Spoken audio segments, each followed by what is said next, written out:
ఉద్యోగం గురించి మాట్లాడే ముందు ఒక ఒక విమర్శ మందకృష్ణ మీద ఉన్నది. మందకృష్ణ టోటల్గా బీజేపీ హోల్డ్లో, మోదీ హోల్డ్లో ఉన్నాడు అని. ఆయన దానికి ఏం సమాధానం చెప్తున్నారంటే, కేంద్రంలో బీజేపీ అధికారంలో ఉంది, ప్రధానమంత్రి నరేంద్ర మోదీ ఆయన దగ్గరికి వెళ్లకుండా నేను ఎవరి దగ్గరికి వెళ్తా అని ఆయన తన వర్షన్ తను చెప్పుకుంటారు, తన వాదన. ఇటువైపు అంటున్నారు లేదు బీజేపీ హోల్డ్లో ఉన్నామని.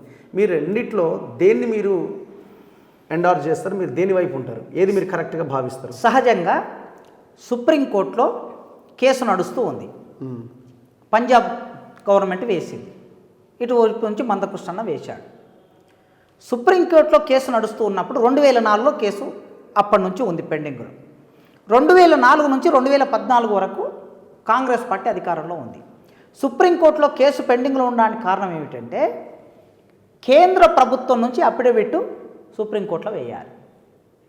కాంగ్రెస్ ప్రభుత్వం వైపు నుంచి కేంద్రము సుప్రీంకోర్టులో అఫిడవిట్ వేయలే, 10 సంవత్సరాలు వేయకుండా ఉన్నారు. వెంటనే బీజేపీ అధికారంలోకి వచ్చింది. బీజేపీ దగ్గరికి వెళ్ళి ఆయన అడిగాడు, ఇట్లా కాంగ్రెస్ వాళ్ళు అఫిడవిట్ వేయలేదు, కేసు పెండింగ్లో ఉన్నది, మీరు అఫిడవిట్ వేస్తే మాకు న్యాయం జరుగుతుంది మాదేలకని వెళ్ళి అడిగాడు. కేంద్ర ప్రభుత్వం వెంటనే అఫిడవిట్ వేసింది. అఫిడవిట్ వేయగానే సుప్రీంకోర్టు దానికి సంబంధించిన ఒక ధర్మాసనాన్ని కేంద్ర ప్రభుత్వం సుప్రీంకోర్టు ఏర్పాటు చేసింది. ఆ ధర్మాసనం కేసును టేకప్ చేసింది. అఫిడవిట్ ఏమనేశారు, సామాజిక న్యాయం జరగడానికి మేము అనుకూలమే, వర్గీకరణ జరగడానికి మేము అనుకూలమే అని కేంద్ర ప్రభుత్వం అఫిడవిట్ వేసింది. మరి అఫిడవిట్ వేయడానికి బీజేపీ దగ్గరికి వెళ్ళాడు, అఫిడవిట్ వేయించుకున్నాడు. సుప్రీంకోర్టులో రాజ్యాంగ ధర్మాసనం వేయించుకున్నారు, రాజ్యాంగ ధర్మాసనం తీర్పు ఇచ్చింది. ఆ తీర్పు రాష్ట్ర ప్రభుత్వాలు వర్గీకరణ చేసుకోవచ్చని చెప్పింది. ఇది కదా ప్రాసెస్. ఈ ప్రాసెస్లో కేంద్రంలో అధికారంలోకి ఉన్నటువంటి బీజేపీ దగ్గరికి వెళ్ళినటువంటి రహస్యం ఏమీ లేదు, అది ఓపెన్. అయితే ఆయన బీజేపీకి ఎన్నికల్లో సపోర్ట్ చేశాడు.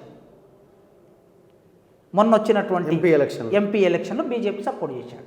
ఆయన బీజేపీకి సపోర్ట్ చేయటం అనేది వ్యక్తిగతంగా నాకు ఇష్టం లేదు, వ్యక్తిగతంగా నేను దాన్ని వ్యతిరేకిస్తాను. ఎందుకంటే భారతదేశంలో లౌకిక ప్రజాస్వామిక ప్రగతిశీల శక్తులకి బీజేపీ అధికారంలోకి రావటం అనేది అడ్డంకి, ఆటంకకరమైనది. ఈ భారతదేశంలో సోదరాభావాన్ని నిలబెట్టడానికి అది అధికారంలో ఉండటం అనేది నష్టము. భారత రాజ్యాంగాన్ని సరిగ్గా అమలు చేయకుండా అది ఆటంకంగా నిలబడుతుంది. అందుకోసం బీజేపీకి ఆయన సపోర్ట్ చేయటం అనేది నాకు వ్యక్తిగతంగా ఇష్టం లేదు. ఐడియాలజికల్గా నేను దాన్ని వ్యతిరేకిస్తాను. అంత మాత్రాన ఆయన వర్గీకరణ కోసం ఆయన పోతే ఆయన తప్పనేటటువంటి పరిస్థితి నాకే వ్యక్తిగతంగా లేదు.